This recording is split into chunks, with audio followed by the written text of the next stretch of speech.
Hello കൂട്ടുകാരെ, hi, എല്ലാവർക്കും സുഖാണല്ലോ? സുഖാണോ? സുഖാണോ? അപ്പോൾ നമ്മുടെ കിറ്റിയും അങ്കിളിനും വീണ്ടും കാണാൻ കഴിഞ്ഞതിലുള്ള സന്തോഷം അറിയിക്കുകയാണ്. നമ്മളിന്ന് ഒരു പുതിയ കഥ. ഇന്നും കഥ വേണോ? കഥയാണ് ഇഷ്ടം. കഥയാണ് ഇഷ്ടം. കിറ്റിക്ക് കഥയാണ് ഇഷ്ടം. കിറ്റിക്ക് മാത്രമല്ല, നമ്മുടെ കൂട്ടുകാർക്കും കഥയാണ് ഇഷ്ടം അല്ലേ? അപ്പോൾ ഇന്ന് നമ്മളൊരു പുതിയ കഥ പഠിക്കാൻ പോവുകയാണ്. ഇന്ന് നമ്മൾ പഠിക്കുന്നത് ഒരു നല്ല പാട്ടുകാരനായ ഒരു പച്ചക്കിളിയുടെ കഥയാണ്, ഒരു പൈങ്കിളിയുടെ കഥയാണ് കേട്ടോ. അപ്പോൾ നല്ല പാട്ട് പാടുന്ന ഒരു പൈങ്കിളി. ഒരു കാട്ടിൽ ഒരു നല്ല പാട്ടുകാരനായ ഒരു പൈങ്കിളി ഉണ്ടായിരുന്നു. ആ പൈങ്കിളിയുടെ പാട്ട് എല്ലാവർക്കും ഇഷ്ടമാണ്. അപ്പോൾ പൈങ്കിളി എന്നും പകലിൽ നന്നായിട്ട് പാട്ട് പാടും. അപ്പോൾ ആ പാട്ട് കേൾക്കുന്ന മറ്റു മൃഗങ്ങൾക്കെല്ലാം വലിയ ഇഷ്ടമായിരുന്നു.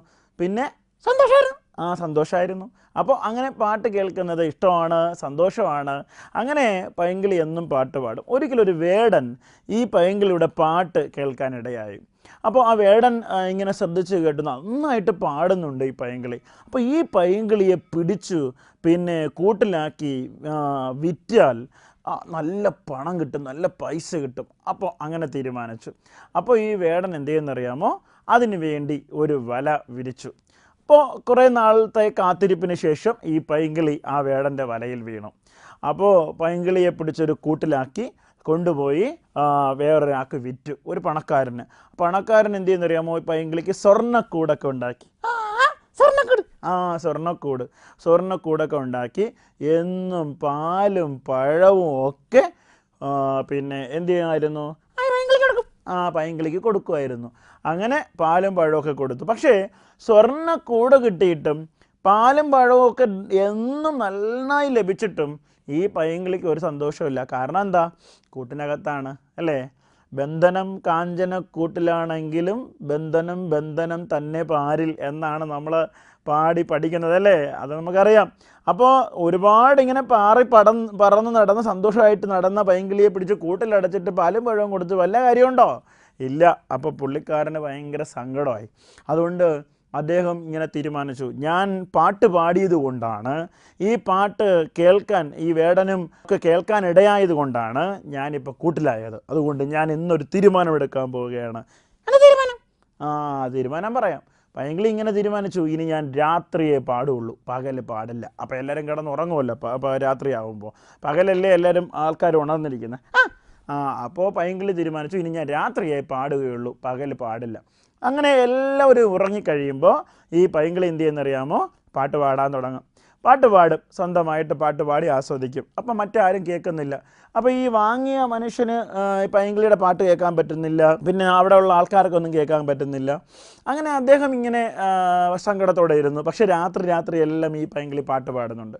ഒരിക്കൽ ഈ രാത്രിയിൽ പുറത്തിറങ്ങി നടക്കുന്ന പക്ഷിയുണ്ട്, അറിയാമോ? എന്താണ്? വവ്വാല്. അപ്പോൾ കിറ്റിക്ക് അറിയാം, കൂട്ടുകാർക്ക് അറിയാമല്ലേ? ഈ രാത്രിയിലാണ് വവ്വാല് ഇങ്ങനെ ഭക്ഷണം തേടി ഇറങ്ങുന്നത്. അത് പകലെല്ലാം ഇങ്ങനെ മരത്തിൽ തൂങ്ങിക്കിടക്കും, രാത്രിയിൽ ഭക്ഷണം തേടി ഇറങ്ങും.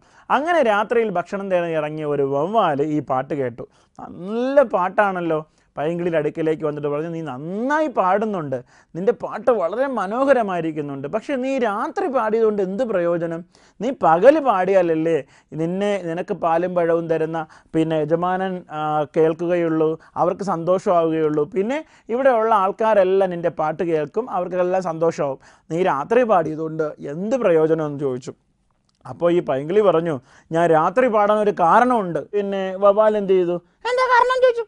എന്താ കാരണമെന്ന് ചോദിച്ചു.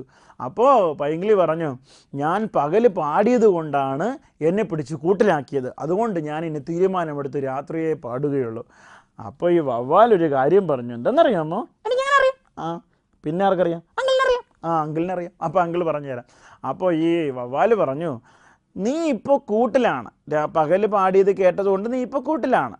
നീ ഈ രാത്രി ഈ കൂട്ടിലിരുന്ന് കൊണ്ട് തീരുമാനമെടുത്ത് രാത്രി പാടിയാലും പകൽ പാടിയാലും എന്താണ് പ്രയോജനം ഈ തീരുമാനം കൊണ്ട്?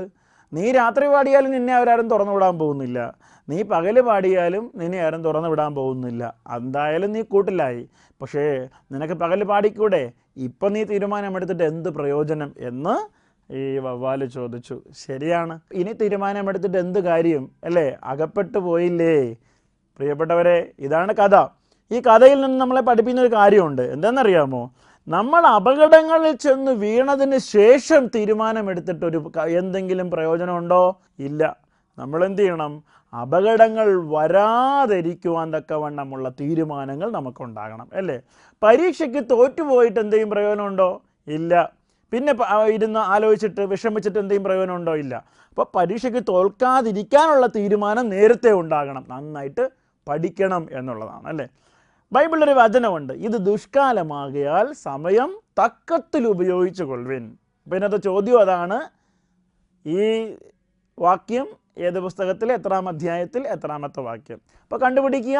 വളരെ സന്തോഷം. നമുക്ക് വീണ്ടും കാണാം. Okay, bye bye, Tata.